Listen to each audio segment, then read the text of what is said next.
Hello and welcome to Good Things. On this week's show, we're going to be talking about how to make your wife or girlfriend read manga.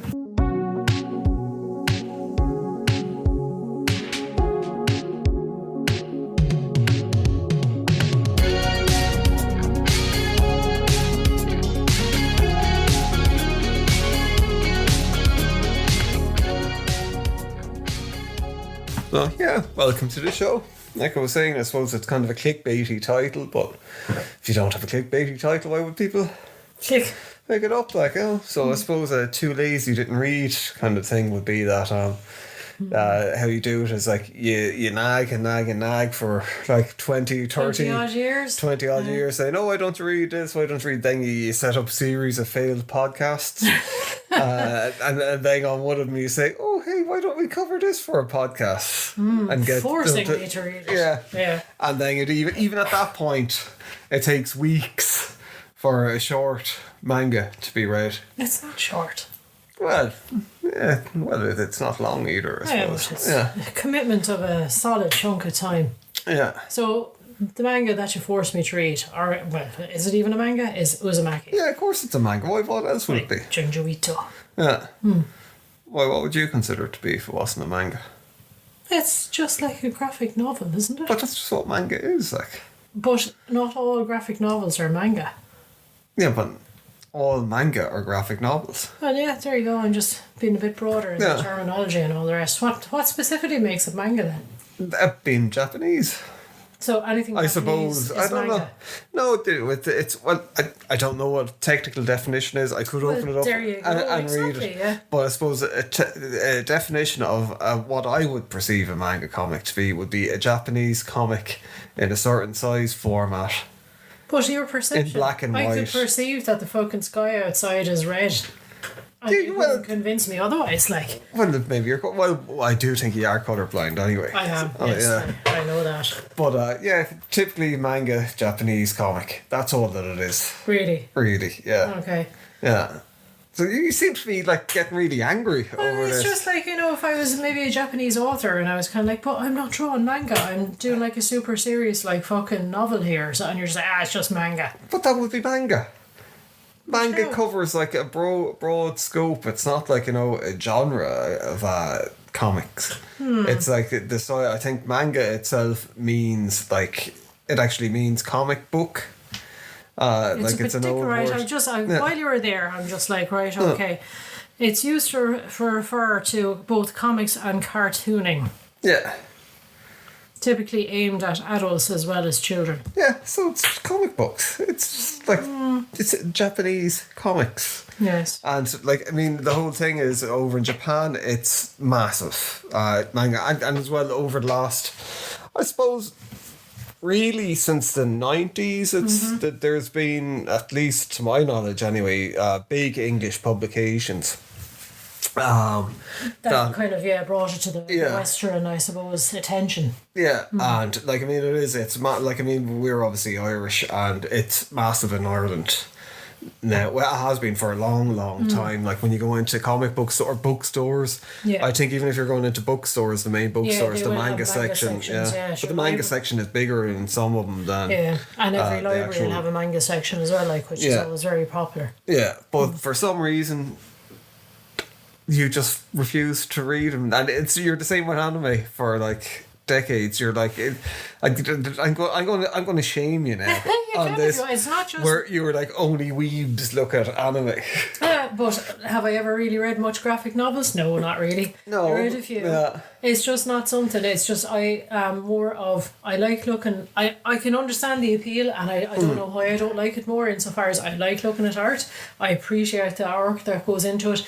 But when I'm reading, I'm more of I just want the words kind of a person, rather than, because the visuals slow me down. I don't know what it is. The visuals kind of slow me down because I feel like I have to stop and look and admire them, and it breaks the flow of the story for me. So I don't know. I'm kind of. You're just being nice now. I know. I'm not being nice. No, that is genuinely what it is. It's kind of like, it's weird. I can watch a film with subtitles and I can follow it. Okay, grand. But it's just something in my brain that just the two of them kind of. It's like I have to stop and look at the art rather than just like I feel bad if I rush through, because obviously I know how long it takes. Is that why you don't like anime?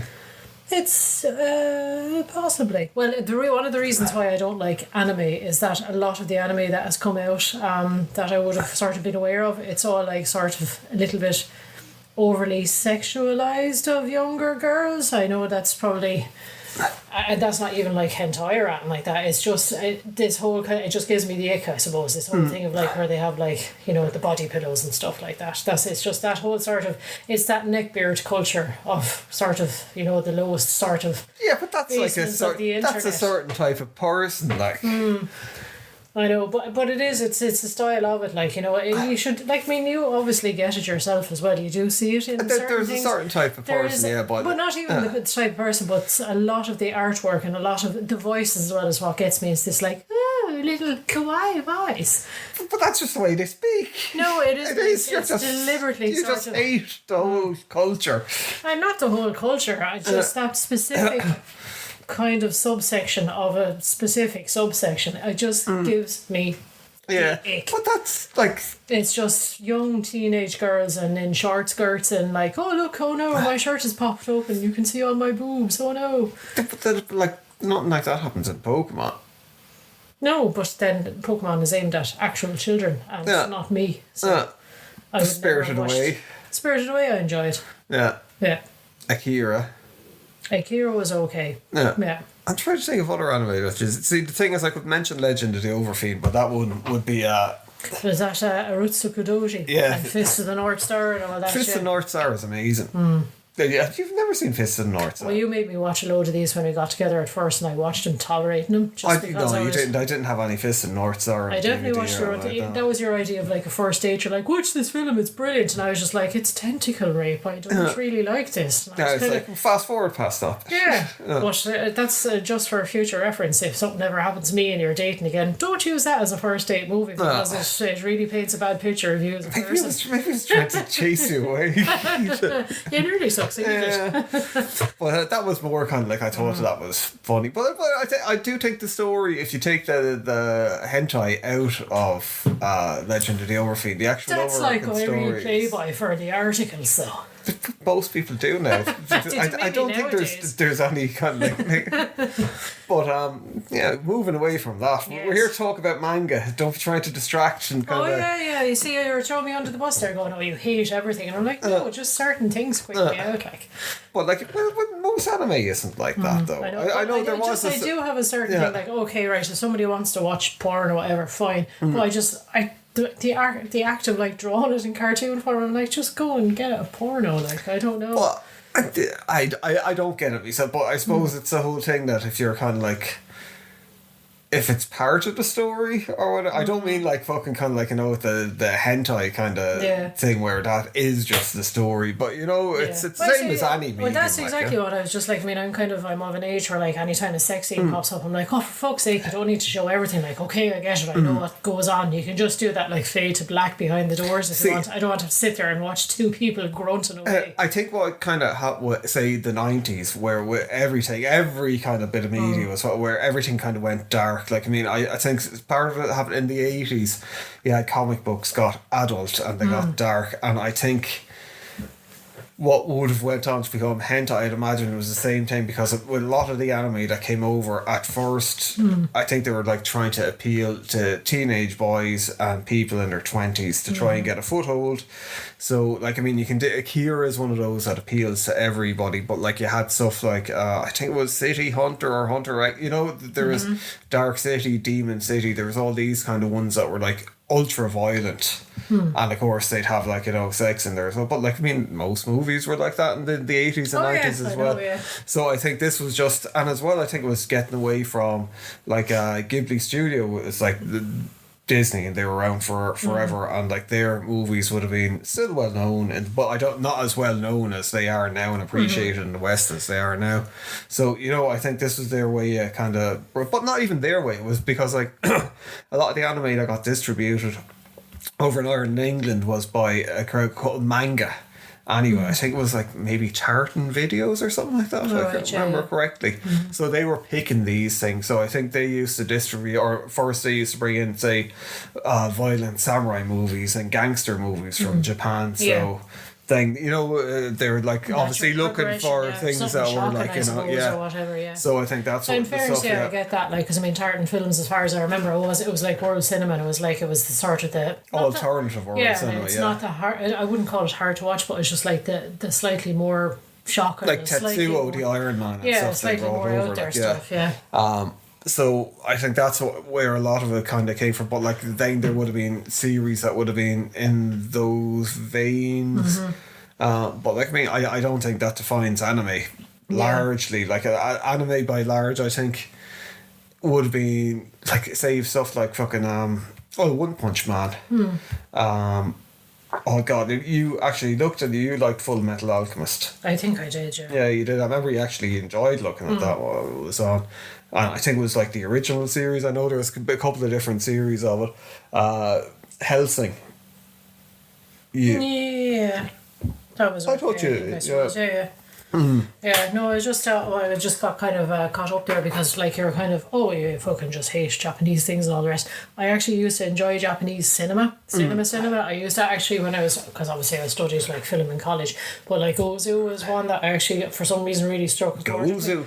Ozu, and of course you have Kurosawa as well, who would have been, you know, Seven Samurai and all the rest, that kind of stuff. You sound a bit like David Brent. Yeah. Yes, but equally, I've rewatched there recently, Godzilla. Yeah. That kind of stuff that's what I like. I don't like let's have tentacles go up some girl's fucking but that's vagina. but like I think defining kind of like anime by that is very unfair. Like that's like defining like Western cinema by like hardcore porn. Hardcore? Well, porn. I suppose, yeah. I suppose, but anyway, let's talk about other actual good. But in fairness, I will say you will look at the odd anime here. Yeah, you give it a try. Which is Attack of Titan, or what? Yeah. Attack on Titan, I should say. We watched the whole of that, and I really enjoyed it. Well, the first season we have 4 seasons of it left to watch, which and we again, kind I of found that really weird as well at the start, where it's just like these naked giants gambling around, fucking eating everybody and all the rest. So I was just like, okay, once I suspend my disbelief a small bit that way, that's great. I think that's why I like anime and some manga things and Japanese stuff. They seem to take risks that Western stuff won't take, and we're like, I can't remember what we were looking at where they were showing the I think it might have been a Korean TV show where it was like a woman that was turned into a chicken nugget. Oh yeah, Jesus Christ, yeah, that was so bizarre. Yeah, and like that seems to be, I don't know now if it's primetime, but it was definitely portrayed as being a primetime TV show. Whereas, like, you would never get something like that. Definitely not in fucking Ireland. Like, in Ireland, the height of fucking bizarre creativity is like Fair City.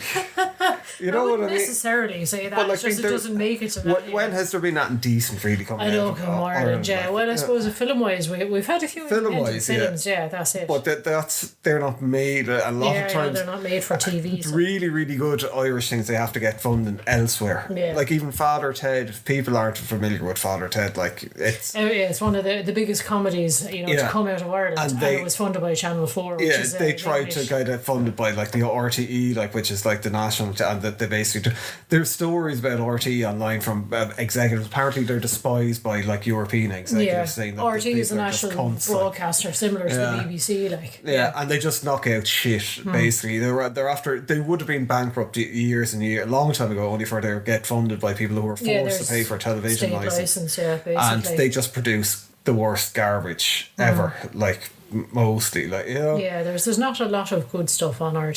The only good stuff actually is the kind of the worthy historical cultural stuff. I know you mentioned Rourke there a while ago, but those kind of things, they're actually worthwhile, where they actually delve into the Irish culture. Or nationwide. I like the thing of showing stuff from around the country, or kind of like art festivals and things like that. But other than that, and Tina G as well. The Tina G, but that Tina G, even when Tina G came out first, it wasn't funded under the fucking television license, which it should have been, because it was in Irish. And it actually, it's a far better channel. It's not linked with RT in any shape or form. It's a far better TV channel.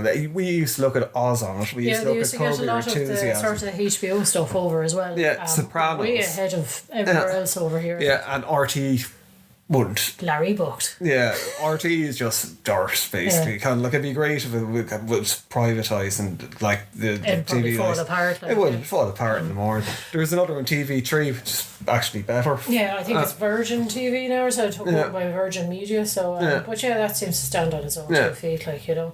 Well, we're going away, I suppose. I know, but that's what I was going to say. You're going back to sort of taking risks and all the rest.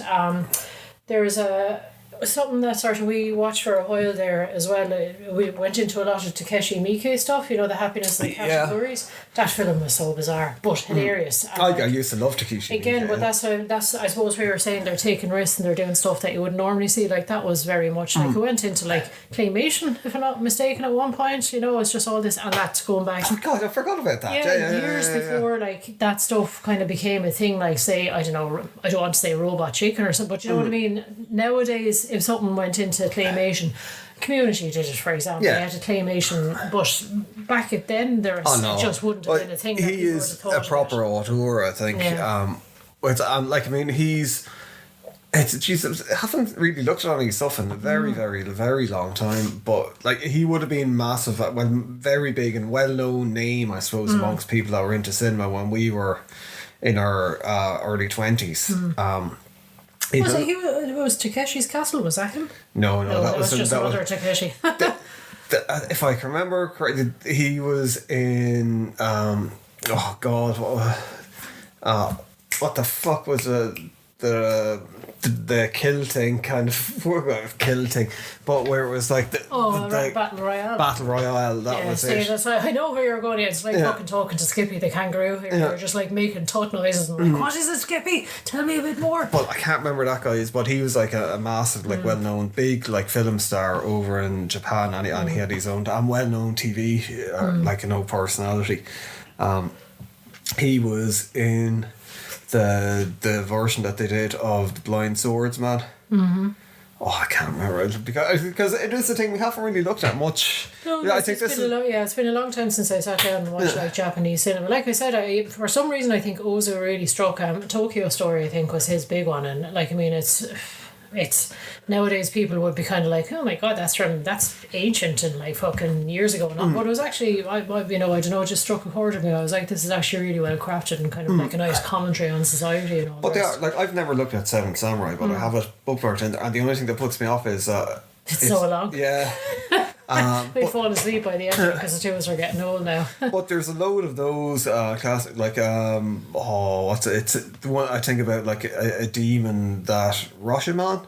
Oh yeah, Rashomon, yeah. Yeah, which really, you know, there's a lot of stuff that really good. Like I suppose I'd be more like 70s, 80s Japanese cinema. Like even Houseu is really, really good. It's a very weird film for anyone who hasn't seen. I suppose I'd imagine there's a Criterion collection for House. Yeah. Out there somewhere, but that is fucking. That is weird. But the whole thing with all these things and all the different thing where we're saying about like Japanese stuff taking risks and all, it's because of the storytelling tradition over there. I think where it's non-linear storytelling is popular over there, whereas in the West it's not. It has to be very formulaic, I think, to make money in the West. Yeah, well, it has to be like you started, like even with fucking like Tarantino when he did Pulp Fiction. Yeah, people were like, oh my God, what the hell? It's jumping around all over the place. Yeah, and like even the concept of flashbacks, a lot of people are like, oh, is that happening now or in the past? I think I think Western cinema tends to spoon feed its audience too much as well, whereas I think Japanese stuff is just like, no, it's just, and I think like you said, there is that culture of storytelling and sort of all these ghost stories and demons and all the rest where people kind of accept supernatural elements a little bit more in films. I think it doesn't take them out of the sort of suspension and disbelief as easily as it would over here, which is why all the J-horror I suppose did so well, you know. Well, that was the J-horror like exploded over, and that was because people were sick of kind of like it was either slasher movies or zombies, and then when they saw like even with like say Korean and so Philippine movies are fantastic as well, but why can't I think of the name of it? Indonesia. Indonesia seems to have a fucking thriving horror movie scene, and that's starting to get very popular over here, and there's you can tell it's starting when there's like say big American studios are like, let's remake that and stuff. And there was one that we saw. Oh fuck! Sorry, my memory, but it was like The Evil Dead. It was set in a how where it was like someone was after doing a deal with like a demon to get money to pay off their debts, and basically the family went off out after he was after killing himself, and the house was overrun with demons. Yes. Why can't I remember? Well, of course, my memory is shit. I can never remember. I think there's it's like after turned into a franchise now. But like, I mean, this is we'll circle back around at some stage and give you the names of these rambles that we're doing, But like, this is where it's like world cinema for a long time was just seen as like Russia. Movies were always very, I suppose, by certain cinema goers. Like, what was a Battleship Pokemon? Pikachu. Battleship Potemkin, yeah. You know, there's a certain type of Soviet kind of thing where, and then like, I mean, French movies are always seen as being arty, even though. Chien and Deleu, yeah. But you know, that was what people I think associated with world cinema was. Yeah, they're like, this is some like arty kind of, I'm gonna have to actually sit down and probably slog through it and not enjoy it. But it was mostly European cinema. It wasn't really world cinema at all. It was European and American. It was westernized cinema. Yeah. Where like you look at fucking some of the cinema that comes out of countries in Africa, it's fucking batshit mental. There was a woman I worked with that I got on really well with, and we used to do nights at one point, and she used to like look at African soap operas, and there was and some TV, and like some of the stuff fucking like proper insane, where it's like, oh my god, and there were layers, just really really really good shows. Proper and like, entertainment. I mean, most countries now have a really really great kind of like, you know, way of telling stories, and like fucking mental stories, some of them as well. Whereas, you know, I think that's the thing that's it's not as appreciated as much, some of the or wasn't anyway, kind of like, you know, before. But then again, it was like the world was a lot smaller. It was harder to get things, so you needed certain companies like Tartan Cinema to say, well look, we're going to translate these things and fucking put subtitles on them for an audience, because like otherwise, how are you? Well, that's the thing. Like, I can remember back in the days, like the video stores and all the rest. There was one speciality video store in Dublin, and I think it thrived because it was set up right beside our college, which is full of film students. So they had all the foreign language films. They had all the world cinema films in there. But in Waterford, there was like one tiny section in the local Blockbuster that was like, and you had to go to this one specific Blockbuster as well. And you couldn't go into like any Extravision or any of the other ones. It was literally, there was one specific one you had to travel to, and they had the world cinema selection at the back of it. When Soundwave was open, it was an independent that they used to get. That's where I got anime at first, or Strand Electric, but it's very small niche, like very independent. Small. Like, I mean, the big chains. That's why I was saying now Sharp Bros, because the bigger chains just didn't carry. No, it's just like the latest Blockbuster. But even when Ring became big, Ringer. Like I think we saw it on Channel 4 first. Before it was like that we came across it, and then I think it was just because like this is a thing, this is when like the good things that television can do. BBC 2 and Channel 4 used to show a lot of world cinema, but things that people wouldn't normally come across. So, and as well, it was like, say, a Friday or a Saturday night where they'd show it, because they know the kind of people that'd be, exactly, you know, the audience. Like, well, there's kind of the schedule was such that it was people coming home after like being out drinking or something like that, you know. It wasn't prime time family kind of slots. It was just they like, knew it'd be people in their 20s or teenagers exactly, looking at slot. it. Exactly. Just cheap programming as well, really, at the time. No presenter needed, and 2 hours worth of just press a button and leave it play kind of thing. But that's where a lot of people discovered a lot of these, people our age, and a little bit younger, I suppose, would have discovered a lot of these great things. You know, I think that's where Takeshi Miike got like really pushed by that. They were, like, I think that's where we saw the happiness of the. God, of course. No, that was. Well, we got that on DVD. We did. We actually went off to actually source that up. I think. But I think I might have seen that first on Channel 4, or I might have seen part of it on Channel 4. Yeah. Because I think that was wasn't one of his first movies, but I think it was one of the first ones that was like kind of a big one, exactly, because there would have been fucking I got drawn a blank, totally and utterly kind of with it. Go on, try and tell me what you're thinking of, and I'll see if I can it was he's really really big one in that people were like, oh my god, it's horrific. Ooh, Was it which is the fucking Ichi the Killer? Yeah, I was going to Yeah. say the killer one. Yeah, Yeah. Ichi the Killer. Yeah. Yeah, but I suppose that was the thing with a lot of those things as well, that they were like seen as controversial, so they were never going to make a huge splash. Yeah. yeah. Whereas I think what really did it, say anime wise, was with Pokemon. See, for years people were looking at Dragon anime. Ball Z, all of Yeah, that. Yeah. and then they weren't like, oh, I'm looking at anime. Not like over in America, I think it was different people were like with Dragon Ball Z. But like, yeah, things like Pokemon and like, I mean, when we were younger, Battle of the Planets. Oh God, what was it? There was loads of them. Mazinger Z was the one that I was massively into. There was a Dracula cartoon as well, which was kind of, I think Dracula, Lord of the Damned, I think, or something like that. I'm sure it's on YouTube. It's awful. Let's go back and look at it actually, because I'm sure it's terrible. But yeah, the likes of Naruto and all that kind of stuff. Yeah, for that, but that's, I think, a younger generation than us were kind of like more exposed to anime. Now, this is going to sound very like old person, shakes fist at cloud and all the rest, but the Airbender series, is that? Yeah, that way. that's a Nickelodeon thing, I think. I don't, Yeah, but it would is have been based done in in Japanese anime kind style. of, yeah. I'm not sure. I don't know if it's based on a manga or no, I don't think it is. I think it's like an original kind of Nickelodeon thing. Alright, okay. I see my sole exposure to it is like Reddit, where people are always talking about Uncle Iroh and stuff. So I probably should watch that, rather than being like this old person who's like, who's that Snoop Diggity dog? Yeah, I mean, it is meant to be Touch. amazing. I think the new Netflix TV series is meant to be pretty good as well.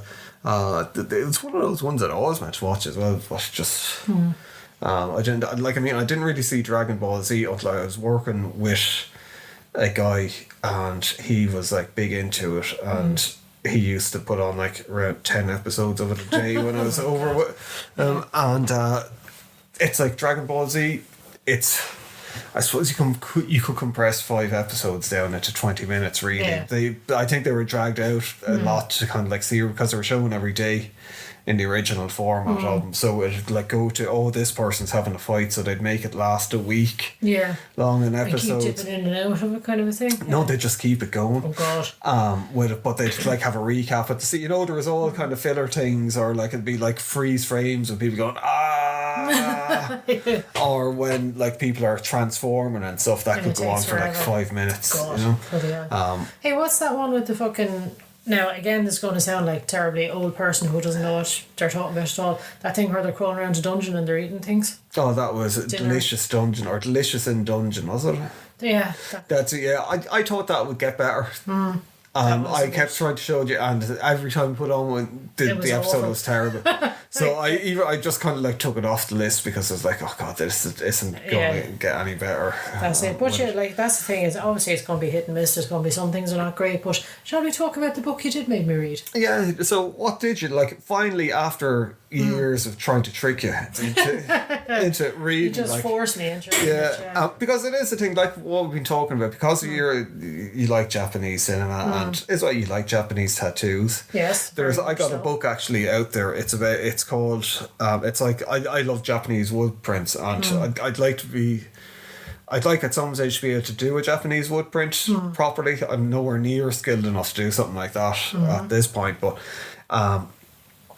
it's about like ghost stories, but it's like wood blocks of ghost stories and prints of ghost They're stories very inside, cool. and they tell the story with it as well. Like, and some of them are fucking metal. There's ones where the print itself, it's built into the print, where there's like little pulley panels. Oh, So cool. say like where someone's like a normal human, and then like you pull their thing and their head is floating above them, and it's like Does it make that sound? but you should have a read through that at some stage, just for the different ghost, because the ghost stories are fucking mental. They are mad, yeah. So, where you kind of go, yeah, the normal kind of. I think even the Irish ghost story is different, very different from a lot of the Your European ghost traditional, stories. yeah, kind of like Because- spooky around the campfire ghost story. A lot of the Irish stories are like, oh, sure, I was having a few drinks with the devil.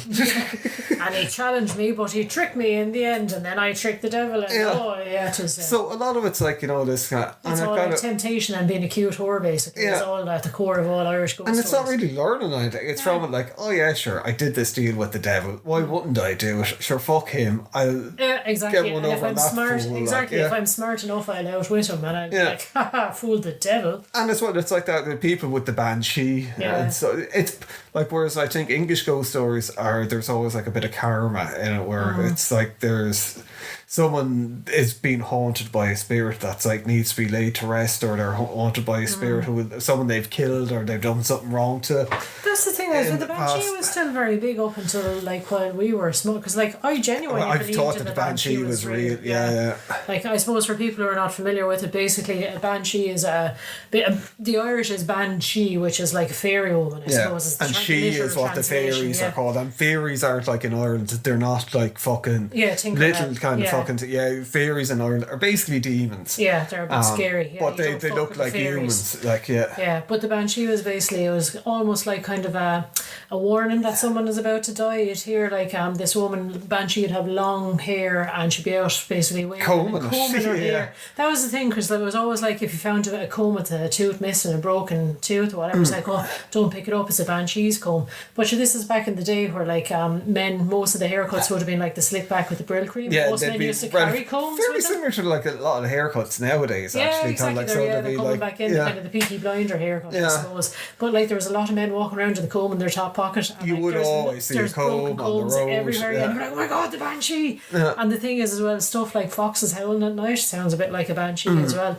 So the amount of like noises I've heard at night, and I was fucking terrified as a child. I was like, oh my god, it's a banshee! And of course, invariably, someone would die within 3 days, because someone is always dying. But you're like, oh, the banshee warned and blah blah blah. You know, Jesus, the banshee was out wailing for so and so over the road. But like the real story of the banshee in Ireland is like, it's not that this like ghostly figure and stuff. It's like this like woman of the she that it's like, if you fucking meet a woman of the she, they were meant to be like worse than men fairies. It was like, do not talk to them. Yeah. Kind of keep your head down, keep walking. You might bump into them in a field or something, or they could be kind of like off out near one of their forts or stuff. Don't fucking, because they will kill you. Yeah. Whereas like the men might just ignore you or whatever. Yeah, they might be a bit tricksy or something. Yeah, like that, but the women will kill you. That they're more vicious. Like But but there's I suppose there's traditions of that as well, I suppose, in Japanese culture as well, like, you know, that's sort of but there's one of the cool things with Japanese culture is that they seem to have Ronya, I suppose, in Hispanic cultures as well. But anyway, but they have a living like you did your whole thesis when you were like, it was on urban legends. Yeah. And like Japanese culture is great for urban legends. Like remember the black-eyed children. Yeah. And that was like, I suppose, relatively recently compared, you know, kind of like, you know, say other things. But there does seem to be a constantly evolving kind of like, you know, ghost story culture in there, whereas a lot of other countries, like over in the West, people, they kind of go, there's no new ghosts. Yeah, I think people have lost their spirituality and they're kind of more entrenched and embedded in like religion for sort of political reasons rather than anything else. Like, or when they are going into like supernatural stuff, it's like extra dimensional entity, you know, where there's like trying to like almost rationalize it, kind of imbue it with a bit of science rather than just having it as a straightforward like ghost story or supernatural. But it's, where were we going with it? Oh yeah, it's back to manga with Uzumaki. So kind of like, consider that. That's why I always thought that you would like manga if you actually got forced to read it.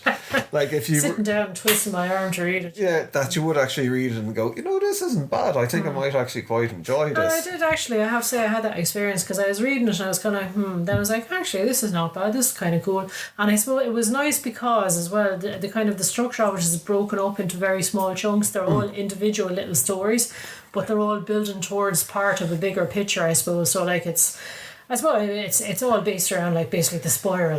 The spiral kind of image starts appearing in this town, and loads of the town folk one by one start seeing it, and they all go a little bit crazy, and then it just goes fucking bananas where people start turning into spirals themselves. Well, I suppose look, what we say to anyone who hasn't read it, if you are going to read it, there's going to be massive spoilers because we're going to actually talk about it, like you know, and as well, the whole thing is for people who might be familiar, Adult Swim are going to have an animated version of this coming out in September, which I'd imagine is going to be massive.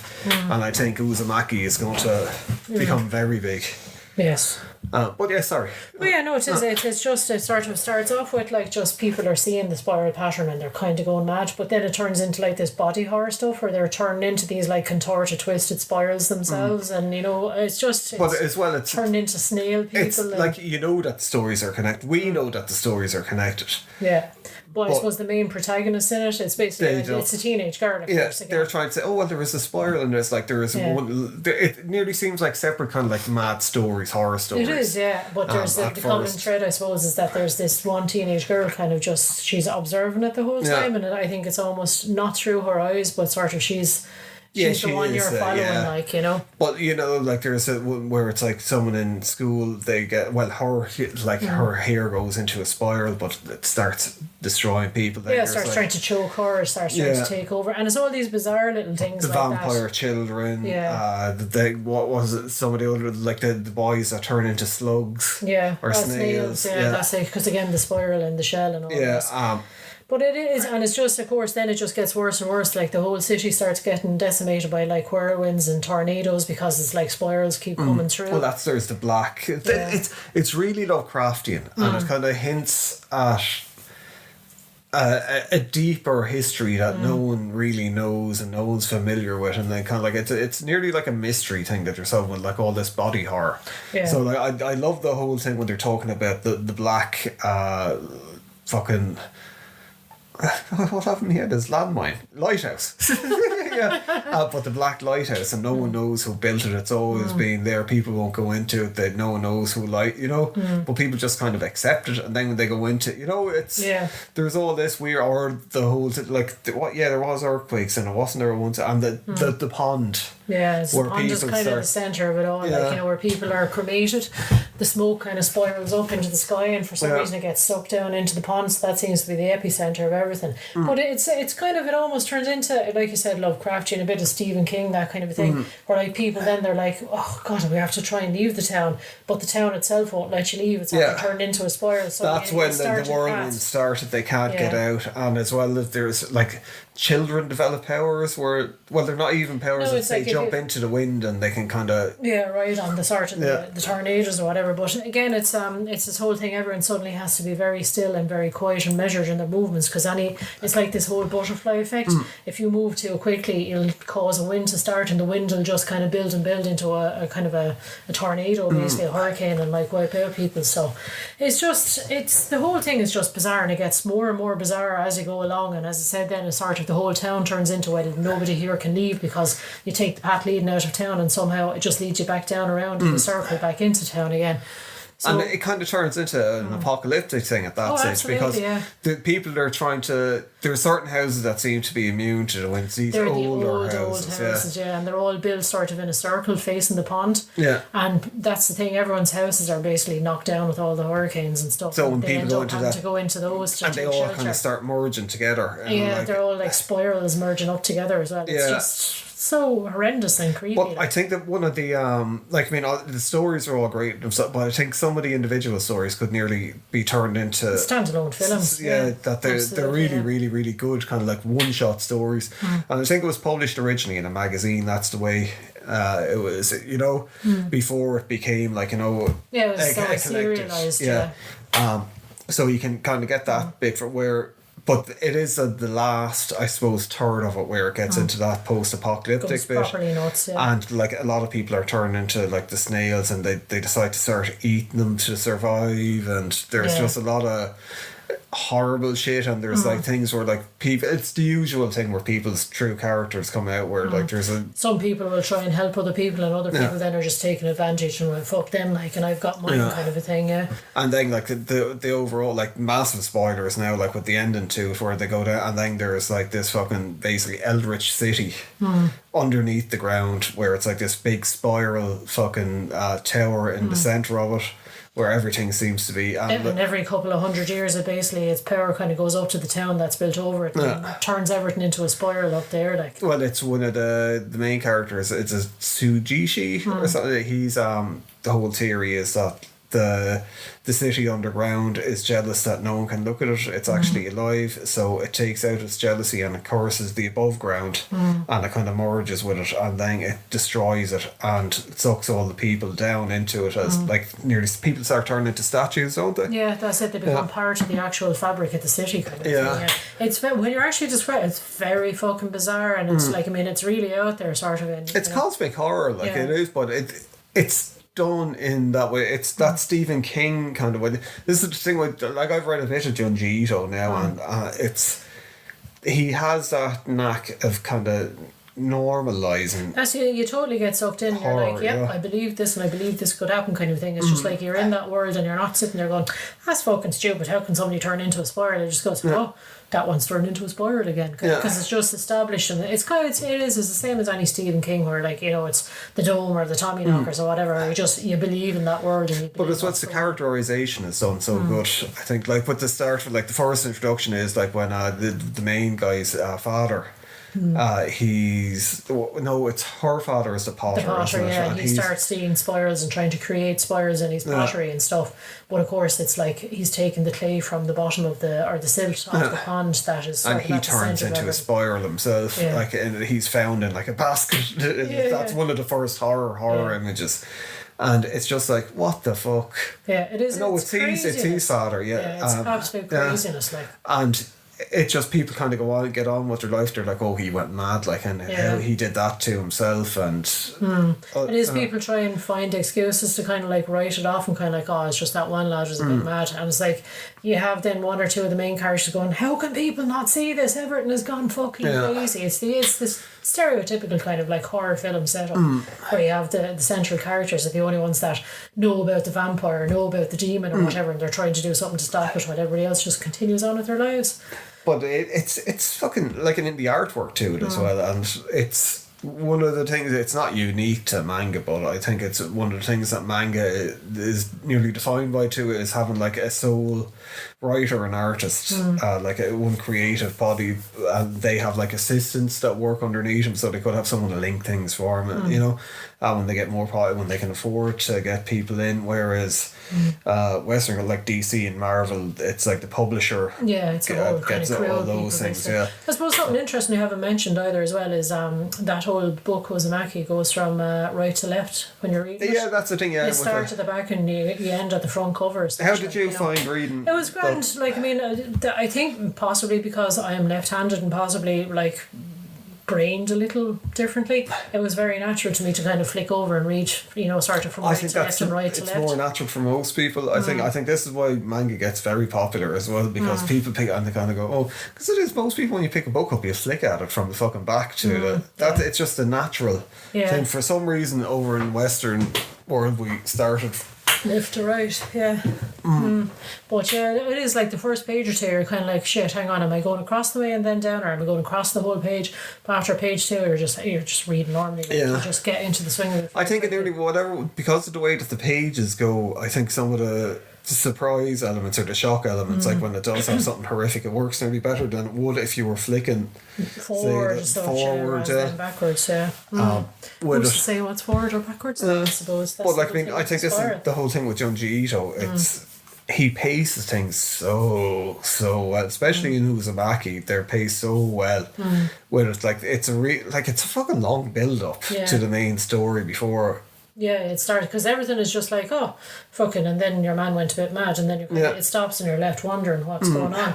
Or, you know, somebody fucking has a terrible time with, I don't know, in the hospital or something like that, and it's like you're still left wondering what's going on there. But you get to know all the characters. And then they eventually all interconnect. And you get to know the town, and as well from what kind of with the first story where it seemed like a normal town, where certain things were happening, then all of a sudden you start like with the lighthouse and other buildings and things like, oh wait, now this could be an ancient thing. This is like a play, and as well they talk about that.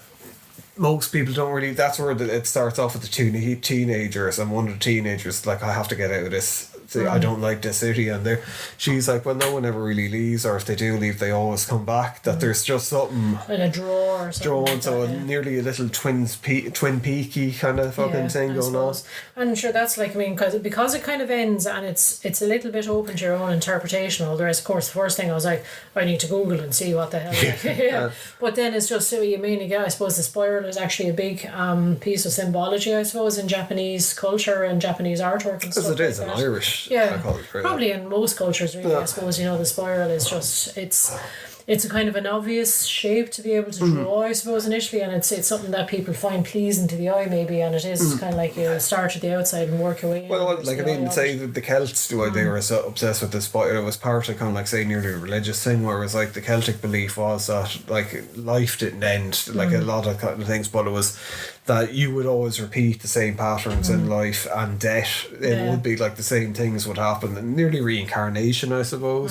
Whereas I think reading up on it, I think Junji Ito with Spiral, he wanted to nearly take something that was seen as a positive symbol and subvert it and make something horrific, sinister, exactly, Yes. But you enjoyed it. I did enjoy it, yes. But again, that was the trouble. I was sort of eager to sort of see where the story was going, so I felt like I didn't dwell enough to appreciate the artwork as much as I should. And but that's always the sort of that's reading the comics. argument in my head, like, you know. That's reading comics. Like I read comics fucking daily, and I'm reading through, and then suddenly I go, fucking hell, you know, I haven't looked at the page. You know, you kind of just glance at it because you get caught in the story and you're reading it.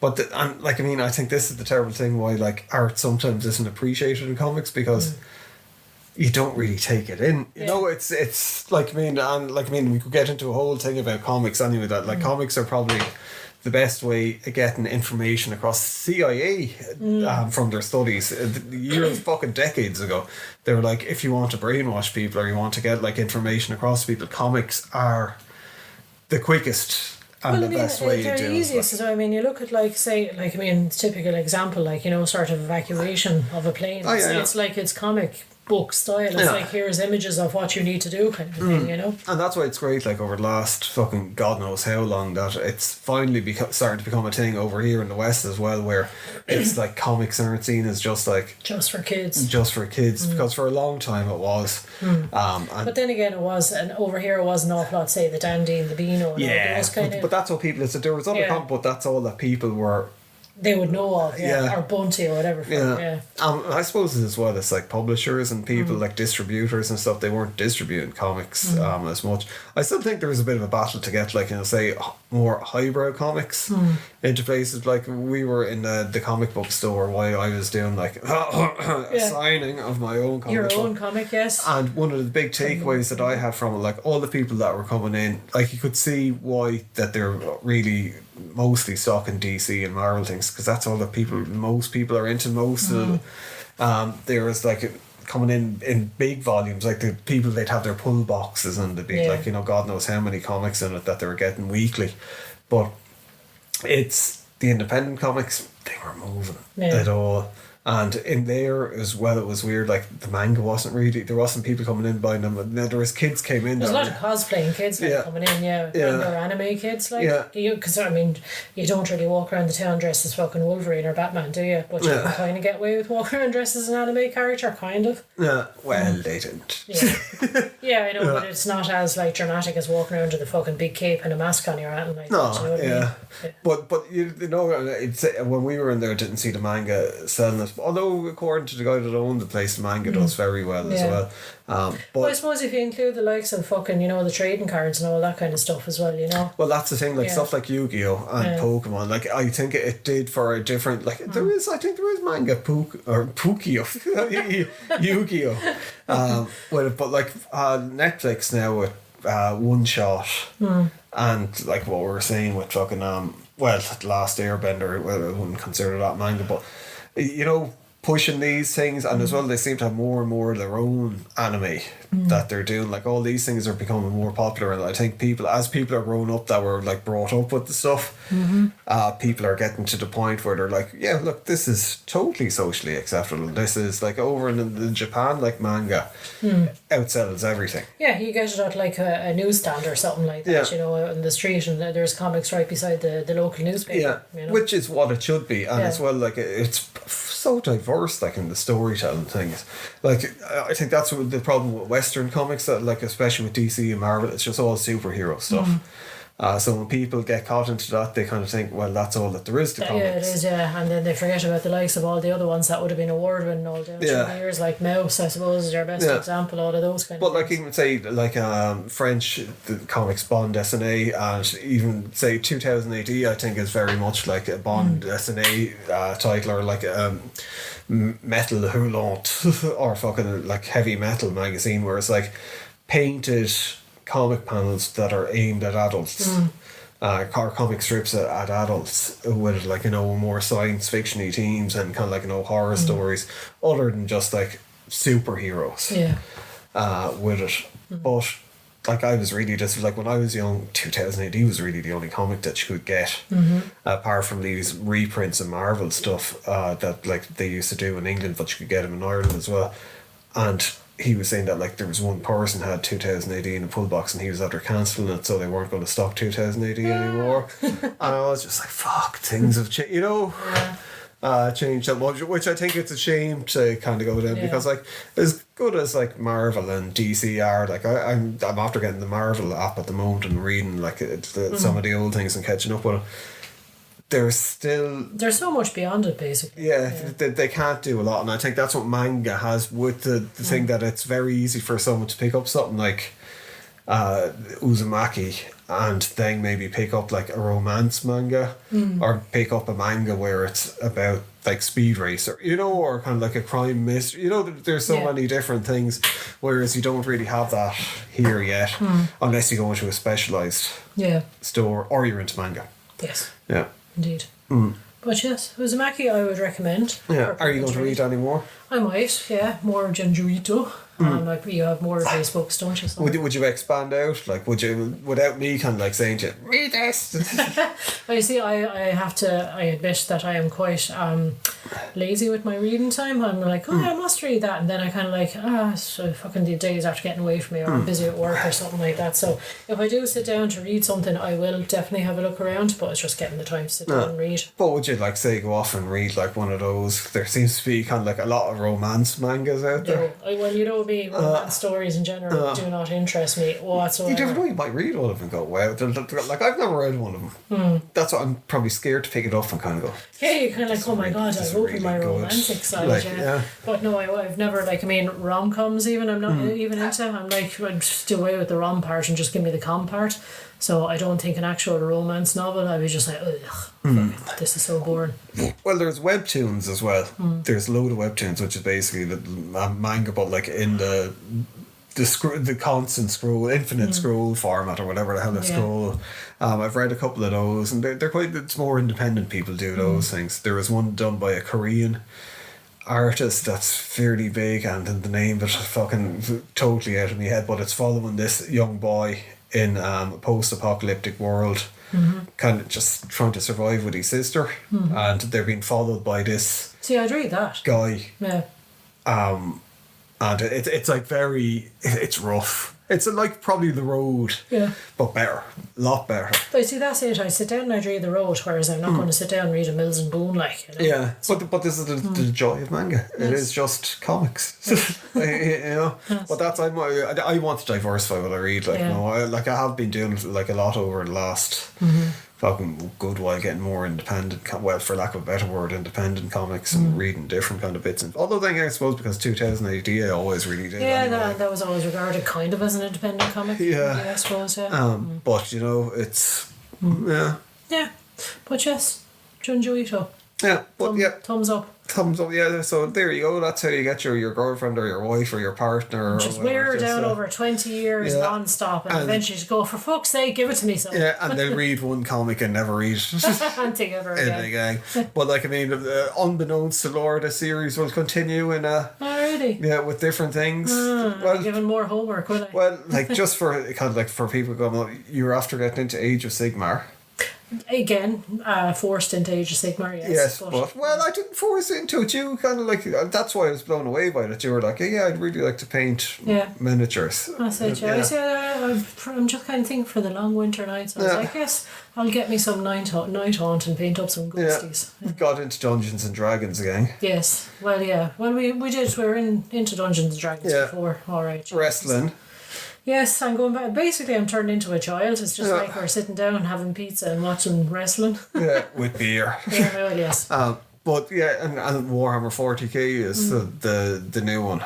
Yes, exactly. Yeah, and I was actually just thinking there, what even is my life anymore? I'm fucking a woman in her 40s and I'm like painting Warhammer, watching WWE. You're doing all the good things. Children's food. The good things. Yes, I suppose, yes, indeed. But anyway, yes. But yeah, so kind of like stay tuned for Laura's adventures into Laura's forced into high culture. Forced reading off, yes. There you go. But no, I enjoyed it. So do read it. Well, you will be reading the spoilers, but like it's the Horn God slain. Yes, and again, I would actually be interested in reading that. Yeah, the anniversary coming up, so I got the special edition. So but that sounded like a threat. It was kind of like you will be reading this. And so right, I think in like maybe 2-3 episodes time, we might have a look at we'll that. We'll be talking about that. So yeah, cool. So look, if you listened the whole way through, I hope you enjoyed it. I hope you took away something about us rambling about RTE and the Banshees. Yes. So if you liked it, give us a like. Tell your friends about us. That's the best thing that you can do. And if your friends don't like us, tell them that they're wrong. Yeah, they're wrong, and maybe brutally murder them or something like that. Don't. But yeah, look. Until next time. Thank you for listening again, and goodbye.